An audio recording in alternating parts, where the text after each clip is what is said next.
Hello friends, आज हम लोग देखेंगे हमारे CIB BFM मॉड्यूल बी का यूनिट 12 क्रेडिट रिस्क का पार्ट 2। तो इसमें हम लोग देखेंगे friends controlling credit risk through loan review mechanism. जो लोन रिव्यू मैकेनिज्म है वो क्रेडिट रिस्क को किस तरीके से कंट्रोल करती है। तो फ्रेंड्स LRM जो है वो एक इफेक्टिव टूल होता है जो कि किसी भी लोन बुक की क्वालिटी को इवेलुएट करता है और उसमें अगर कोई भी क्वालिटेटिव इम्प्रूवमेंट्स की ज़रूरत है तो वो उसको करने में हेल्प करता है। ये जो LRM जो होता है फ्रेंड्स, LRM हम लोग लार्ज वैल्यू अकाउंट्स के लिए यूज़ करते हैं। इससे हम लोग इसकी जो मेन ऑब्जेक्टिव्स हैं LRM की वो क्या क्या है, इससे हम लोग कोई भी प्रॉम्प्टली लोन जिसमें कि कोई क्रेडिट वीकनेस डेवलप हो रही है उसको आइडेंटिफाई कर सकते हैं और उसको विद इन टाइम जो है करेक्टिव एक्शन उसमें ले सकते हैं। ये किसी भी पोर्टफोलियो की क्वालिटी को इवेलुएट करने में हेल्प करता है और उसमें अगर कोई पोटेंशियल प्रॉब्लम एरिया है तो उसको आइसोलेट करने में हेल्प करता है। ये इंफॉर्मेशन जो है वो डिटरमाइन करता है अगर किसी भी लोन लॉस में कितनी प्रोविज़न की ज़रूरत होगी उसके लिए। LRM के थ्रू जो है लोन पॉलिसी प्रोसीड्योर फॉलोअप होता है और उसमें अगर कोई कंप्लायंस या कोई रेगुलेशन जो है रिक्वायर है उसको हम लोग मॉनिटर कर सकते हैं। ये किसी भी टॉप मैनेजमेंट को इंफॉर्मेशन प्रोवाइड कराता है जिसमें कि क्रेडिट सैंक्शन प्रोसेस क्या क्या लिए गए हैं, उसमें रिस्क इवेल्युएशन कितना किया गया है और उसमें क्या क्या पोस्ट सैंक्शन फॉलोअप किए गए हैं। ये सारी चीज़ें जो है लोन रिव्यू मैकेनिज्म में आती हैं। फ्रेंड्स, एक्यूरेट और टाइमली क्रेडिट रेटिंग जो है वो इफेक्टिव LRM का एक बेसिक कंपोनेंट है। अभी लोन रिव्यू मैकेनिज्म में जो है लोन रिव्यू पॉलिसी में कुछ इश्यूज होते हैं। क्या क्या वो इशू है फ्रेंड्स? पहला है क्वालिफिकेशन एंड इंडिपेंडेंस। तो जो लोन रिव्यू ऑफिसर्स होते हैं जो लोन को रिव्यू करेंगे उनको क्रेडिट अप्रेजल का, लेंडिंग प्रैक्टिसेस का, लोन पॉलिसी जो बैंकों की होती है उसका एक अच्छा खासा नॉलेज होना चाहिए और उससे रिलेटेड जितने भी लॉ रेगुलेशंस हैं वो उनको उसका अच्छा नॉलेज होना चाहिए। और जो भी रिव्यूज़ हैं उनको ये इंडिपेंडेंसी होना चाहिए कि उन्होंने जो रिव्यू बनाया है लोन प्रोफाइल का वो board of committee of the board को डायरेक्टली सबमिट कर सकें। अभी frequency and scope of review क्या होना चाहिए? तो LRM जो है वो एटलीस्ट 30 to 40% ऑफ पोर्टफोलियो का जो कि सब्जेक्टेड टू LRM है एक साल में उसको करना चाहिए और ये एश्योर करना चाहिए कि कोई भी मेजर क्रेडिट रिस्क जो है वो उसमें ना हो और अगर है तो उसको ट्रैक किया जाए। नेक्स्ट है डेप्थ ऑफ रिव्यू। तो लोन रिव्यू में क्या क्या चीज़ों पे फोकस करना चाहिए? पहला तो है अप्रूवल प्रोसेस। लोन जो है उसको किस तरीके से अप्रूव किया गया है वो सारे प्रोसेस को देखना। उसके बाद क्रेडिट रेटिंग की एक्यूरेसी को देखना।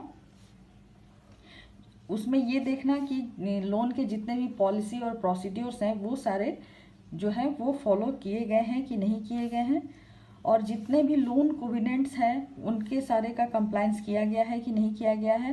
पोस्ट सैंक्शन फॉलोअप सही तरीके से किया गया है या नहीं किया गया है और जो लोन डॉक्यूमेंटेशन लिया गया है वो सफिशिएंट है या नहीं है। पोर्टफोलियो की क्वालिटी क्या है और अगर उसमें कोई इम्प्रूवमेंट की ज़रूरत है पोर्टफोलियो क्वालिटी के लिए तो उसके लिए क्या क्या रिकमेंडेशन है वो भी हम लोग इसमें कर सकते हैं।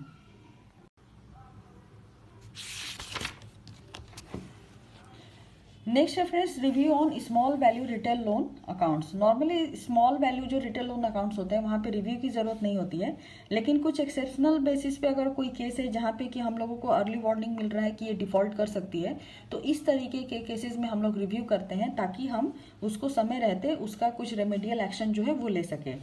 नेक्स्ट है क्रेडिट रिस्क मिटिगेशन। जैसा कि फ्रेंड्स मिटिगेशन वर्ड से ही पता लग रहा है कि क्रेडिट रिस्क इज रिड्यूस्ड और it is transfer to counterparty. यानी क्रेडिट रिस्क मिटिगेशन में हम लोग क्रेडिट रिस्क को रिड्यूस करते हैं या फिर इसको काउंटर पार्टी को ट्रांसफर करते हैं। Strategy for risk reduction at transaction level differ from that of portfolio level.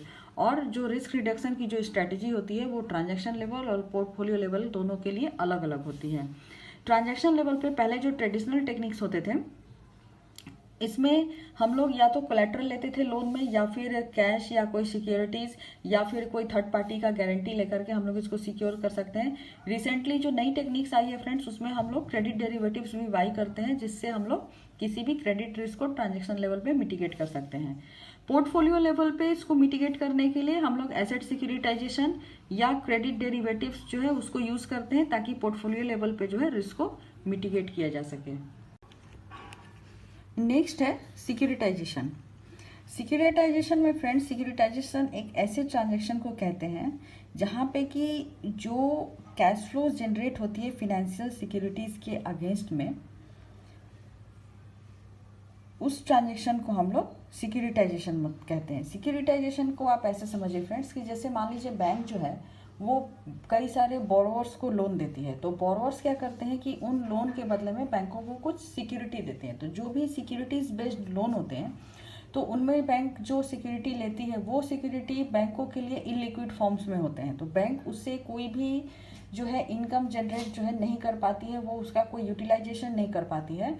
तो उसको क्या करती है बैंक कि बैंकों को जब लिक्विडिटी की ज़रूरत होती है तो उन सिक्योरिटीज़ को बैंक एक स्पेशल पर्पस व्हीकल बोल के एक यूनिट होती है जिसको कि वो सारे एसेट्स जो हैं वो ट्रांसफ़र किए जाते हैं, और उसके बदले में एसपीवी जो है वो बैंकों को कुछ इनकम जो है वो प्रोवाइड करती है, जिसको कि बैंक फर्दर बोरोइंग के लिए यूटिलाइज कर सकते हैं। और एसपीवी क्या करती है, एसपीवी उन एसेट्स की पहले तो वो रेटिंग कराती है रेटिंग एजेंसी के थ्रू, और रेटिंग के बेसिस पे उनको वो ट्रांचेज में डिवाइड करती है। जैसे कि जो सिक्योरिटीज़ जो है जिनकी मतलब रिकवरी या रिपेमेंट जो है वो इजीली अगर हो सकती है, वहाँ पे रिस्क कम है, तो उनको ट्रिपल ए कैटेगरी या उससे कम जो है उनको डबल ए कैटेगरी, इस तरीके से उनको रेटिंग बेस्ड पे कैटेगराइज करती है। कैटेगराइज करने के बाद वो बोरवर्स बोल रहे फ्रेंड्स, इन्वेस्टर्स जो है वो उसमें इन्वेस्ट करते हैं।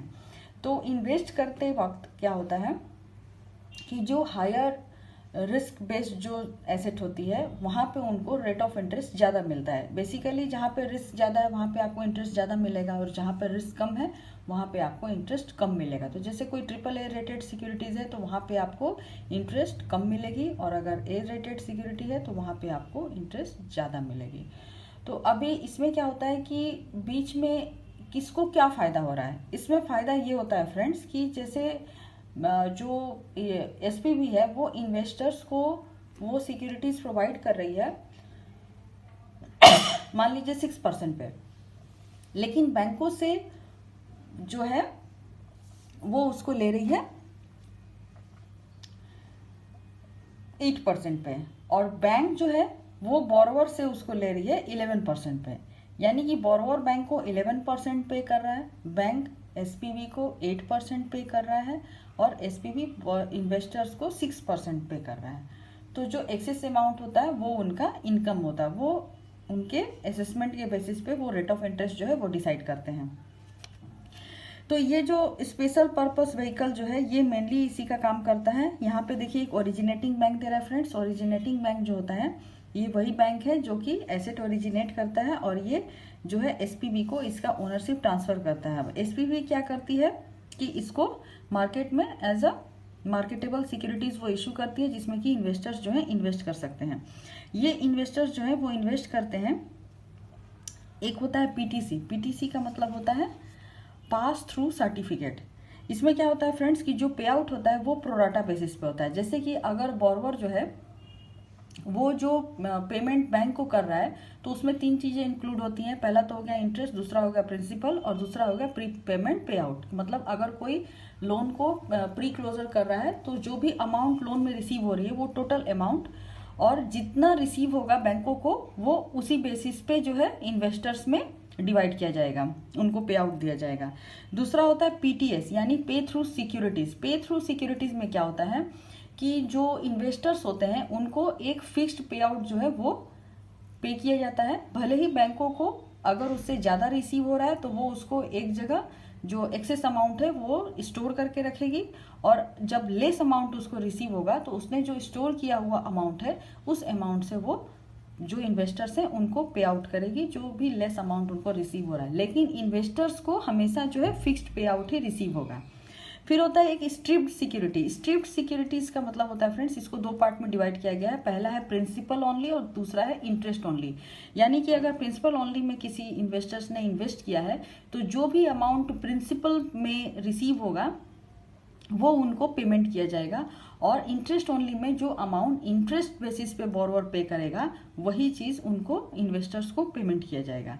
अभी इसमें क्या होगा कि अगर इंटरेस्ट बढ़ेगा फ्रेंड्स तो यील्ड क्या है, यील्ड भी बढ़ेगा। तो यील्ड बढ़ने का मतलब है कि इनका रेट ऑफ इंटरेस्ट बढ़ेगा तो इनको इनकम भी ज़्यादा होगी। और अगर रेट ऑफ इंटरेस्ट कम होगा तो यहाँ पे रेट ऑफ इंटरेस्ट इनको भी इनकम जो है इन्वेस्टर्स को कम रिसीव होगी। तो यही मेनली 3 है, मैं शॉर्ट में बता रही हूँ, ज़्यादा लॉन्ग में हमें पढ़ने की ज़रूरत नहीं है। और फिर उसके बाद है टाइप ऑफ सिक्योरिटाइजेशन दिया हुआ है फ्रेंड्स। तो पहला है ट्रेडिशनल सिक्योरिटाइजेशन। ट्रेडिशनल सिक्योरिटाइजेशन में क्या होता है कि जैसे मैंने अभी आपको बताया कि रेटिंग के बेसिस पे जो है वो ट्रांचे में डिवाइड करती है एसपीबी सारे एसेट्स को, और उसके बाद उसके अकॉर्डिंगली जो है इन्वेस्टर्स उसमें इन्वेस्ट करेंगे और जितना उसमें रेट रिस्क होगा उस रिस्क के बेसिस पे उनको जो है इंटरेस्ट रिसीव होगा। तो यही ट्रेडिशनल सिक्योरिटीज़ है। फिर नेक्स्ट है सिंथेटिक सिक्योरिटीज। सिंथेटिक सिक्योरिटीज में क्या होता है कि यहाँ पे 2 तरह के जो है उसमें एसेट्स को डिवाइड किया जाता है। पहला होता है फंडेड और दूसरा होता है अनफंडेड। फंडेड का मतलब क्रेडिट लिंक नोट्स, एक एग्जांपल यहाँ पे दिया हुआ फ्रेंड्स, आगे हम लोग देखेंगे कि क्रेडिट लिंक नोट्स क्या होता है। और अनफंडेड होता है क्रेडिट डिफॉल्ट स्वैप। तो जो भी रिस्क पोजीशन या ट्रांचेस जो है डिवाइड की होती है जहाँ पे कि क्रेडिट रिस्क जो है उसको मिटिगेट करने के लिए, तो ये या तो ट्रांसफर किया जाता है पूरा का पूरा या फिर किसी पार्ट में through the use of funded और unfunded credit derivatives. Credit derivatives funded या अनफंडेड क्रेडिट डेरिवेटिव्स के बेसिस पे जो है पे आउट वो एसेट के ऊपर इशू किया जाता है। और ये जो डेरिवेटिव्स या गारंटी जो होती है ये क्रेडिट रिस्क को किसी भी पोर्टफोलियो में कम करने के लिए यूज की जाती है। तो फ्रेंड्स इन शॉर्ट सिक्योरिटाइजेशन हम उसको कहते हैं जहाँ पे कि बैंक जो है उनके पास जो अंडरलाइंग एसेट्स होती है, जो वो बोरोवर को जब लोन देती है तो उसके ऊपर वो जो सिक्योरिटीज लेती है उसको मार्केटेबल सिक्योरिटीज में कन्वर्ट करने के प्रोसेस को ही हम लोग सिक्योरिटाइजेशन कहते हैं, जहाँ पे कि एसपीबी एक बहुत ही इंपॉर्टेंट रोल प्ले करती है। और जैसे कि मैंने बताया जो ट्रेडिशनल सिक्योरिटाइजेशन है यहाँ पे जो है ये एक स्ट्रक्चर है जहाँ पे कि कैश फ्लो जो है वो अंडरलाइंग पूल ऑफ एक्सपोजर से जनरेट होता है। और यहाँ पे जो रिस्क पोजीशन है वो different degree of credit risk में कैटेगराइज होती है। जैसे कि मैंने बोला रेटिंग बेस्ड होती है, जहाँ पे रेटिंग अच्छी होगी वहाँ पे इंटरेस्ट ज़्यादा मिलेगी, और जहाँ पे रेटिंग कम होगी वहाँ पे जहाँ पे इंटरेस्ट अच्छी होगी वहाँ पे इंटरेस्ट कम मिलेगी, और जहाँ पे रेटिंग कम होगी वहाँ पे इंटरेस्ट ज़्यादा मिलेगी।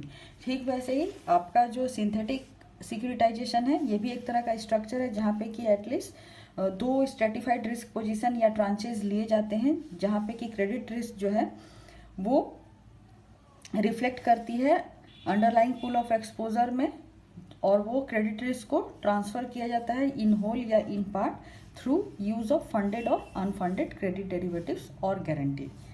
अभी नेक्स्ट है फ्रेंड इसमें an asset backed commercial paper यानी ABCP। ये भी एक इशूज कमर्शियल पेपर है जो कि 1 ईयर का उसका ओरिजिनल मैच्योरिटी होता है या उससे कम का होता है, जो कि एसेट के ऊपर दिया जाता है, तो उसी को हम लोग ABCP कहते हैं।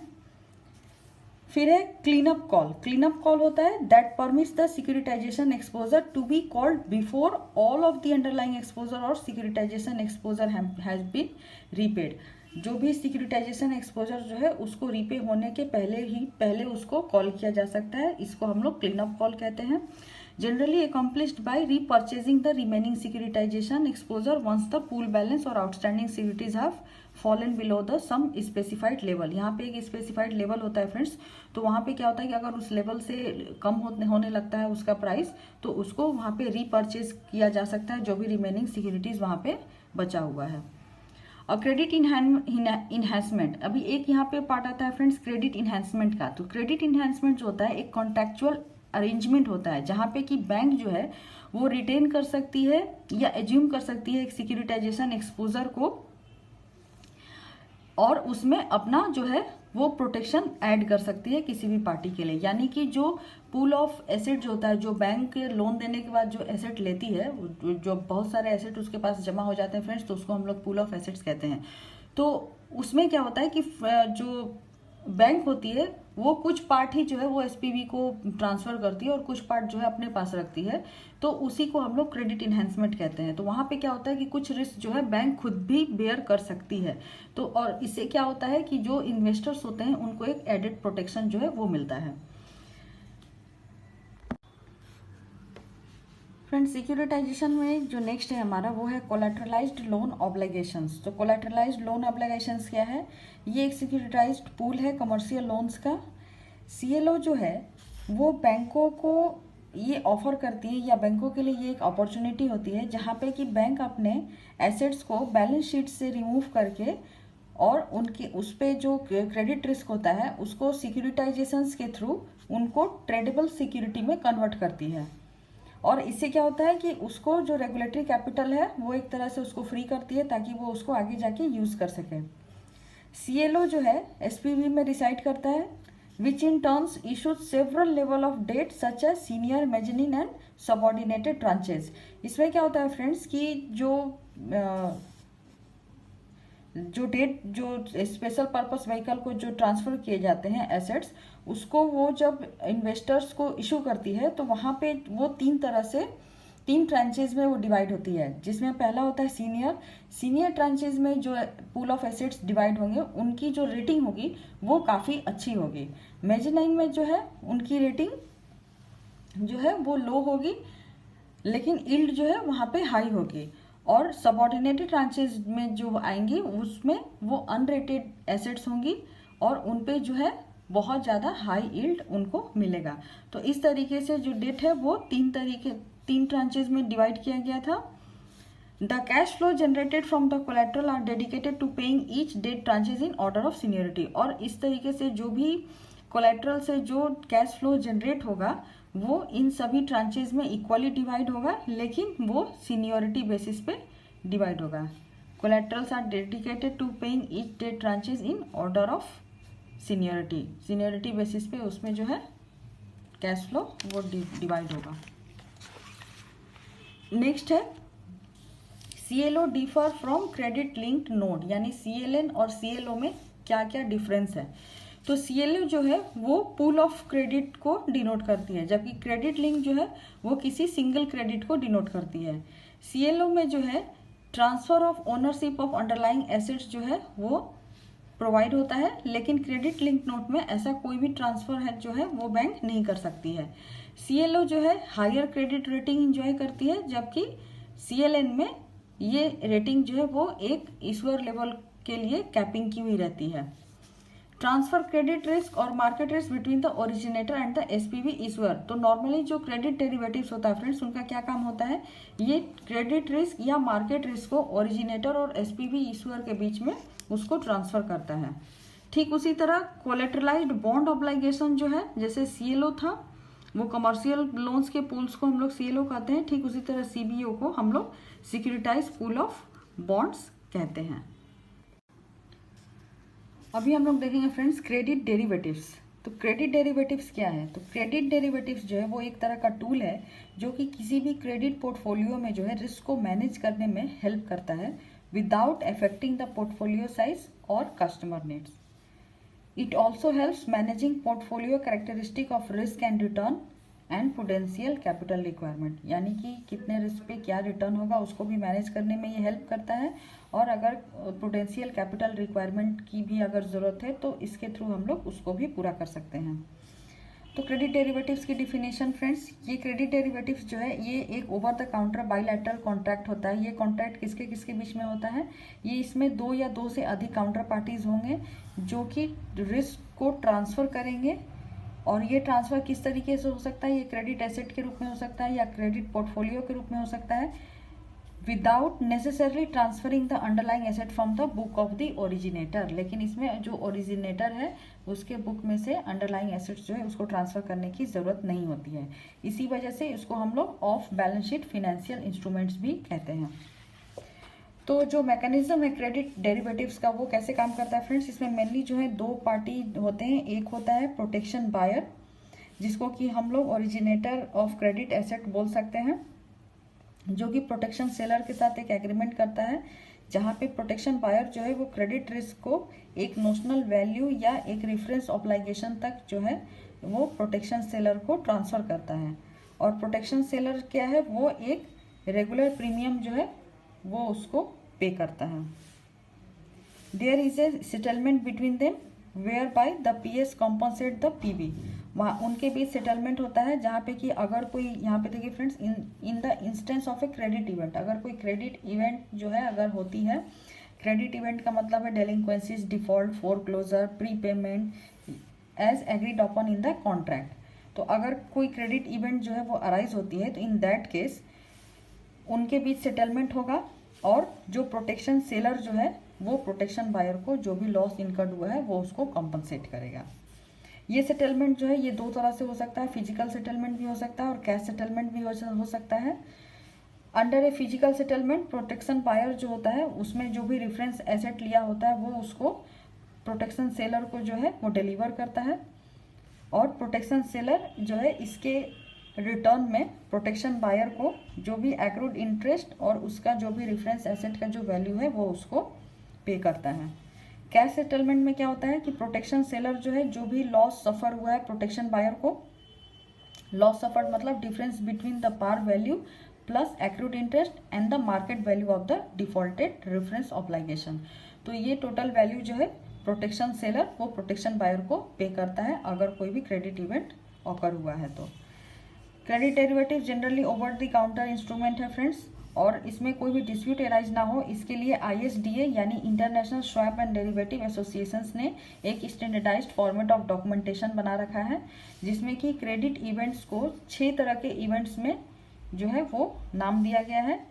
तो क्रेडिट इवेंट्स कितने तरह के हो सकते हैं? 6 तरह के, जिसमें bankruptcy, obligation acceleration, obligation default, failure to pay, repudiation और मोराटोरियम एंड रीस्ट्रक्चरिंग। ये 6 जो हैं वो क्रेडिट इवेंट यहाँ पे कैटेगराइज किए गए हैं।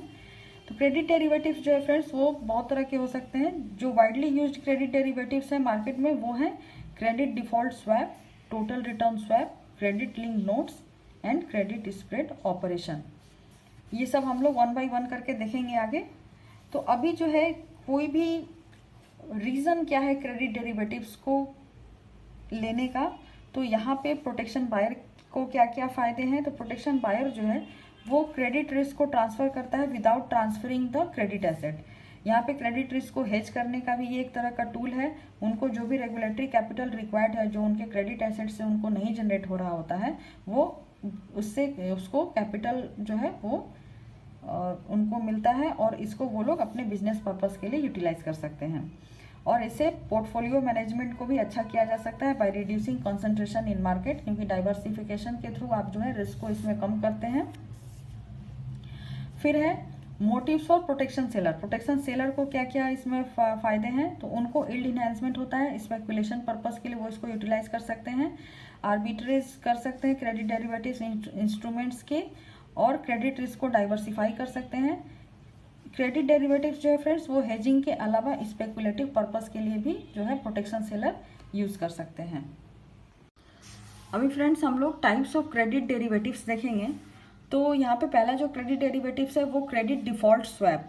तो क्रेडिट डिफॉल्ट स्वैप क्या है? ये एक प्रोटेक्शन बायर और प्रोटेक्शन सेलर के बीच में ट्रांजैक्शन होता है जहाँ पे कि जो प्रोटेक्शन बायर होती है वो प्रोटेक्शन सेलर को एक पीरियोडिक प्रीमियम जो है वो पे करती है, जिसके बदले में जो प्रोटेक्शन सेलर है वो अगर कोई क्रेडिट इवेंट जो है वो अकर होता है इन फ्यूचर तो उसके अगेंस्ट में वो प्रोटेक्शन बायर को जो है कॉम्पनसेशन जो है वो देगी।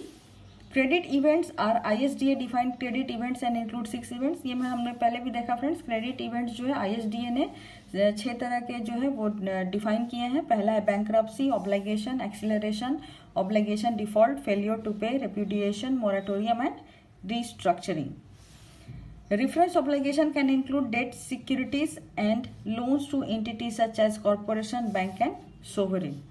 प्रोटेक्शन बायर जो होता है वो कॉम्पनसेट करेगा 2 तरह से, पहला फिजिकल सेटलमेंट और कैश सेटलमेंट। ये भी हम लोग फ्रेंड्स पीछे देख चुके हैं। अभी नेक्स्ट जो है वो है total return swap. Total return swap क्या है? In a total return swap the protection buyer swaps with the protection seller total actual return on an asset in return for a premium. जो total actual return होता है उसकी swapping होती है protection buyer और protection seller के बीच में, और इसके बदले में जो है प्रोटेक्शन बायर को एक प्रीमियम पे करना होता है प्रोटेक्शन सेलर को। The premium is arrived at by adding a spread to a reference rate like LIBOR. और जो प्रीमियम है वो उसमें हम लोग जो क्रेडिट का जो स्प्रेड होगा उसको ऐड करेंगे to a reference rate like LIBOR, और लाइबोर की तरह रेफरेंस रेट जो है उसको हम लोग ऐड करके जो है प्रीमियम डिराइव करते हैं। Thus in a TRS protection seller is able to synthetically create an exposure to the reference asset without actually lending to it. तो इस तरीके से जो प्रोटेक्शन सेलर जो है वो सिंथेटिकली क्रिएट करेगा एक एक्सपोजर को to reference asset without actually lending to it. मतलब वहां पे वो किसी एसेट के अगेंस्ट में लेंडिंग नहीं करेगा, without actually lending against any asset जो है वो एक्सपोजर क्रिएट कर सकता है protection seller. A total return swap represents an off balance sheet replication of a financial asset such as a loan और बॉन्ड। तो टोटल रिटर्न स्वैप इस तरीके से ऑफ बैलेंस शीट रेप्लिकेशन हो गया, क्योंकि यहाँ पे कोई भी एसेट जो है बिना किसी एसेट के एक्चुअल लेंडिंग के ये हो रहा है, इसलिए ये ऑफ बैलेंस शीट रेप्लिकेशन होगा। जहाँ पे क्रेडिट डिफॉल्ट स्वैप जो है वो केवल क्रेडिट रिस्क जो है वो कैप्चर करता है, ठीक वही टोटल रिटर्न स्वैप जो है वो टोटल इकोनॉमिक रिटर्न यानी कि क्रेडिट रिस्क और मार्केट रिस्क दोनों को ही कवर करेगा। नेक्स्ट जो क्रेडिट डेरिवेटिव्स है फ्रेंड्स वो है credit linked note. Credit linked note क्या है? ये भी एक तरह का ऑफ बैलेंस शीट आइटम ही है। CLN जो है वो on balance sheet equivalent of a series which combines credit derivative to normal bond instruments. तो क्रेडिट लिंक नोट्स जो है वो बैलेंस शीट में क्रेडिट डेरिवेटिव्स और नॉर्मल बॉन्ड इंस्ट्रूमेंट्स को कंबाइन करके होता है। It thus convert credit derivatives यानी कि OTC इंस्ट्रूमेंट को ये मार्केट इंस्ट्रूमेंट में, कैपिटल मार्केट इंस्ट्रूमेंट में कन्वर्ट करता है। Credit link note is simply a securitized form of a credit default swap. जो हमने क्रेडिट डिफॉल्ट स्वैप देखा फ्रेंड्स, ये उसी का सिक्योरिटाइज्ड फॉर्म है। In other words they are debt instrument with an embedded credit derivatives. ये एक तरह का डेट इंस्ट्रूमेंट्स भी हम लोग इसको कह सकते हैं, जो कि एक तरह का इम्बेडेड क्रेडिट डेरिवेटिव्स भी हो सकता है। Credit link note pay an enhanced coupon and matures as schedule unless a credit event occurs. तो क्रेडिट लिंक नोट जो है वो भी क्रेडिट डिफॉल्ट स्वैप की तरह इसमें एक इनहेंस कूपन जो है वो पे करना होता है, और ये जब तक क्रेडिट इवेंट्स ऑकर ना हो तब तक ये मैच्योर नहीं होता है। नेक्स्ट जो हमारा क्रेडिट डेरिवेटिव्स है वो है credit spread option. Credit spread option भी क्या है? Credit spread option enable credit hedger to acquire protection from an unfavourable migration और credit spread risk of an asset. मतलब ये किसी भी प्रोटेक्शन बायर को ये प्रोटेक्शन देता है जब कोई अनफेवरेबल माइग्रेशन या क्रेडिट स्प्रेड रिस्क जो है किसी भी एसेट पे अराइज होगा। तो क्रेडिट स्प्रेड ऑप्शन में be for a specified period exercisable in American और यूरोपियन स्टाइल। जो क्रेडिट स्प्रेड ऑप्शन होता है वो एक स्पेसिफाइड पीरियड के लिए होता है, और ये नॉर्मली अमेरिका और या यूरोपियन स्टाइल में जो है ये एक्सरसाइज किया जाता है। द ऑप्शन में बी कैश सेटल्ड और physically settled into an asset swap. और ये ऑप्शन जो है कैश सेटल भी हो सकता है और फिजिकली सेटल भी हो सकता है। फ्रेंड्स लास्ट जो है हमारा वो हेजिंग पिटफॉल्स इन प्रैक्टिस। तो इसमें ज़्यादा कुछ नहीं है, इसमें वही दिया हुआ है कि ट्रांजैक्शन ओरिजिनेशन पहले होगा, उसके बाद ट्रांजैक्शन का स्ट्रक्चरिंग होगा और ट्रांजैक्शन डॉक्यूमेंटेशन, जिसमें कि हम लोग पहले भी देख चुके हैं कि ISDA ने ISDA के द्वारा जो एक स्टैंडर्ड फॉर्मेट है डॉक्यूमेंटेशन का उसको ही हम लोग लेते हैं। तो इससे क्या होता है, एक प्रॉब्लम सॉल्विंग अप्रोच होता है और गुड कम्युनिकेशन होता है मेंबर के बीच में जो भी क्रेडिट हेजिंग टीम जो काम कर रही है, और ये से ट्रांजैक्शन को अप्रिसिएशन मिलता है क्योंकि उसमें ऑब्जेक्टिव्स एंड गोल्स जो है वो डिसाइड किए हुए रहते हैं। A well thought out transaction template और use of ISDA sponsored transaction confirmation भी उसमें रहता है। फिर है इसमें स्कोप इन इंडिया। इंडिया में बहुत ही अच्छा स्कोप है फ्रेंड्स क्रेडिट डेरिवेटिव्स का, क्योंकि क्रेडिट डेरिवेटिव्स से जो है बैंक या फिनेंशियल इंस्टीट्यूशन जो है वो अपने क्रेडिट रिस्क को ट्रांसफर कर सकती है बिना किसी प्रॉब्लम के। प्रॉब्लम क्या क्या है देखिए यहाँ पे दिया हुआ है कि अगर बैंक जो है लोन को ट्रांसफर करती है, सेल करती है क्रेडिट रिस्क को ट्रांसफर करने के लिए, तो यहाँ पे उसको क्या करना होगा, स्टैम्प ड्यूटी पे करना होगा, कुछ केसेस में बोरोवर को इन्फॉर्म करना होगा, उनसे कंसेंट लेना होगा। तो इन सब प्रॉब्लम से बचने के लिए क्या है क्रेडिट डेरिवेटिव्स बैंक यूज करती है, जिससे कि वो क्रेडिट रिस्क से को ट्रांसफ़र करती है बिना किसी भी प्रॉब्लम के। तो फ्रेंड्स, इसी के साथ हमारा क्रेडिट रिस्क का टॉपिक यहीं ख़त्म होता है। अगर आपको हमारा चैनल अच्छा लग रहा है तो आप हमारे चैनल को लाइक करिए, शेयर करिए, सब्सक्राइब करिए। नेक्स्ट वीडियो में हम लोग नेक्स्ट टॉपिक के साथ मिलेंगे। तो तब तक के लिए keep watching our channel and thank you for watching this video.